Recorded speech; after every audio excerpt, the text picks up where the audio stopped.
Warhammer Day's coming up, and I bet you can't guess what the exclusive miniature's going to be.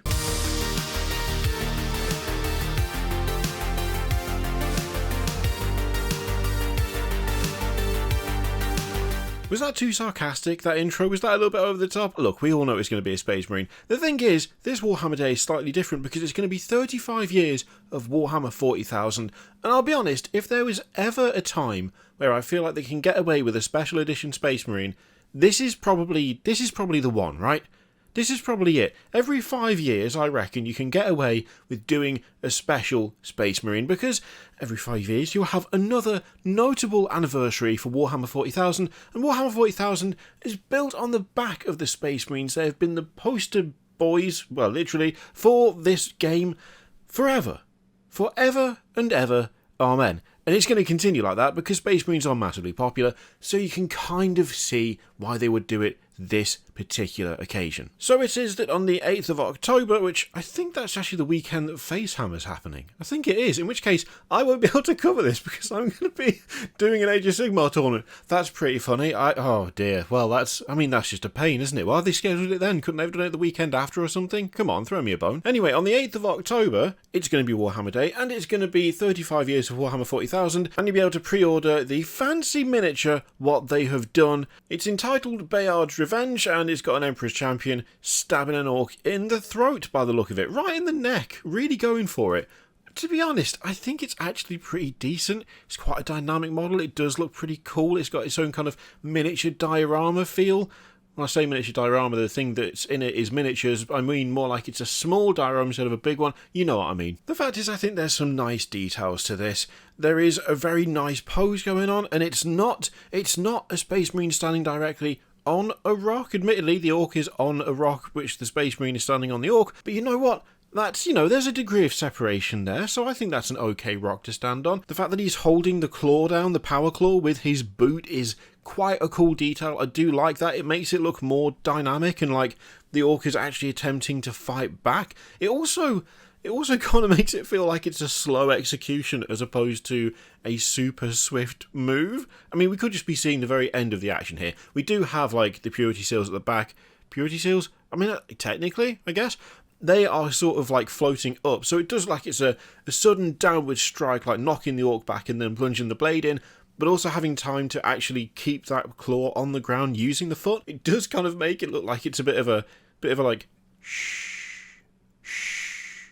It's time to die now. It kind of has that feel to it a little bit, but only if you look at it from that particular angle. There's a suitably angry expression on his face, which, you'd expect him to be angry. He is trying to murder an orc, and it does look like they've done some nice detail in terms of the wound that the sword is causing. Sorry, the fatal wound that the sword is causing. It looks like it's actually pretty dynamic and works pretty well. It's obviously based on the artwork there, and Overall, I think this is actually a decent one. I think this has worked all right. I have to admit, I am preferring the detail on the armor in the actual art there. I think that kind of gives it a bit more life, a bit more personality. It makes the Space Marine seem a bit more grand. But then again, if you're going to do this for Black Templars, it does kind of make sense having it be the Emperor's Champion, and so I can see why they've gone for the plain armour, given that that's, strapped over the top of the power armour, so it makes sense, but I don't know, I kind of feel like that extra decoration would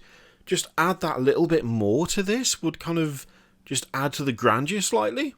Then again, it's a pretty fancy sword. It's a pretty fancy sword. When you've got writing all down the blade of it, and that kind of that really nice sculpted crossguard, like, I don't know, maybe it would be a bit too busy if you did that. I mean, with it being quite a dynamic, in-motion sort of sculpt, perhaps it would just look a bit cluttered.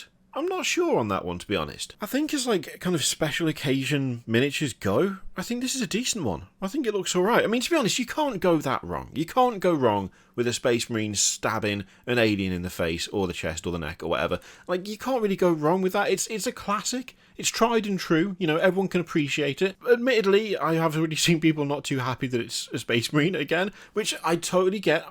We have there's a lot of like special edition Space Marines, and there's a lot of kind of anniversary Space Marines, and there's a bajillion Primaris Lieutenants and so on and so forth.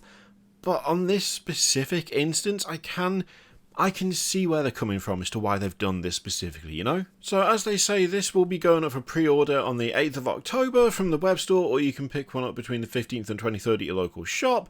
And actually on the 8th, there's going to be a very special online preview where they'll reveal loads of awesome new Warhammer 40,000 miniatures. Now they've said loads. It might not be loads and loads. There have been online previews before that have kind of been described as being the biggest or the best, or, you know, with loads of amazing things, and people have felt somewhat underserved by that. So we'll just wait and see, and let's keep the hype train firmly at like a middling speed, bordering on the speed that you go when you're going into the station. Let's keep it around there. Let's keep it realistic. Plus, they're doing a thing again where you can win a bunch of stuff. So win all the reveals from the online preview, which, if it's a bunch of disparate random stuff from across every single faction, is not necessarily that helpful. I mean, Kit Bash's dream, sure, but we'll have to wait and see what they actually show off for that. It's going to be interesting to see what they show off. I'm kind of intrigued. I really hope that Imperial Guard tank we keep hearing about shows up. That'd be nice. That'd be a fun thing to reveal on that weekend. I mean, you know, I already have